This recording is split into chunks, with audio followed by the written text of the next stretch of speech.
ಪ್ರತಿದಿನ ಹೆಣ್ಣಿನ ಈ ಅಂಗ ಮುಟ್ಟಿದರೆ ನೀವು ಕೋಟ್ಯಾಧಿಪತಿ ಆಗ್ತೀರಾ?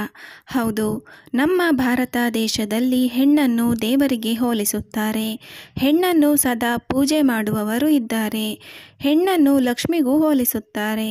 ಹೆಣ್ಣನ್ನು ಲಕ್ಷ್ಮೀ ಸ್ವರೂಪ ಎಂದು ಕೂಡ ಕರೆಯಲಾಗುತ್ತದೆ ಅಲ್ವಾ?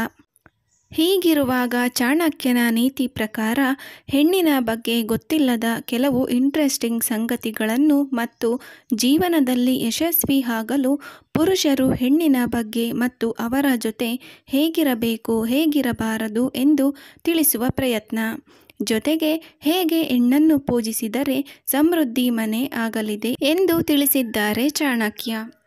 ಹೌದು, ಚಾಚೂ ತಪ್ಪದೆ ಹೆಣ್ಣಿನ ಈ ಅಂಗವನ್ನು ಪ್ರತಿದಿನ ಮುಟ್ಟಿದ್ದೇ ಆದರೆ ಕೋಟ್ಯಾಧಿಪತಿಗಳು ಕೂಡ ಆಗ್ತಾರೆ ಎನ್ನುವ ವಿಷಯವನ್ನು ನೀವು ಕೂಡ ತಿಳಿದುಕೊಳ್ಳುವಲ್ಲಿ ತುಂಬಾನೇ ಕುತೂಹಲಕಾರಿ ಆಗಿದ್ದರೆ ವಿಷಯವನ್ನು ತಿಳಿದುಕೊಳ್ಳಬೇಕು ಅಂದರೆ ಈ ಮಾಹಿತಿಯನ್ನು ಪೂರ್ತಿ ನೋಡಿ.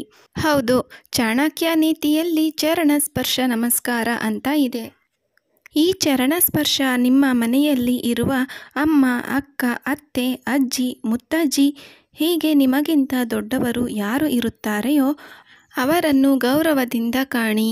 ಅವರ ಪಾದವನ್ನು ಸ್ಪರ್ಶಿಸುತ್ತಾ ಬಂದರೆ ಜೀವನದಲ್ಲಿ ಹೆಚ್ಚು ಸುಖ ಸಮೃದ್ಧಿ ಕಾಣುತ್ತೀರಾ, ಕೋಟ್ಯಾಧಿಪತಿ ಆಗುತ್ತೀರಾ ಎಂದು ಹೇಳಲಾಗುತ್ತದೆ.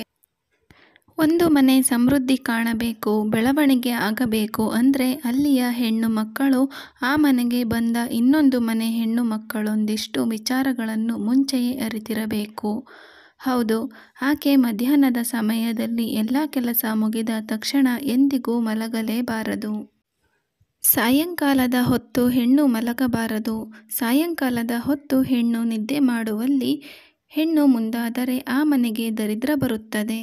ಲಕ್ಷ್ಮಿ ಅಲ್ಲಿಂದ ಹೊರಟು ಹೋಗುತ್ತಾಳೆ. ನೆಮ್ಮದಿ ಕಡಿಮೆಯಾಗುತ್ತದೆ. ಸಂಕಟ ತೊಂದರೆಗಳು ಹೆಚ್ಚಾಗಲಿದ್ದು ಸಮೃದ್ಧಿ ಕೂಡ ಆಗದಂತೆ ಎಲ್ಲ ಕೆಲಸವನ್ನು ತಡೆಹಿಡುತ್ತದೆ. ಅದೊಂದು ಸಾಯಂಕಾಲದ ಹೆಣ್ಣಿನ ನಿದ್ದೆ ಎಂದು ಹೇಳಲಾಗುತ್ತದೆ.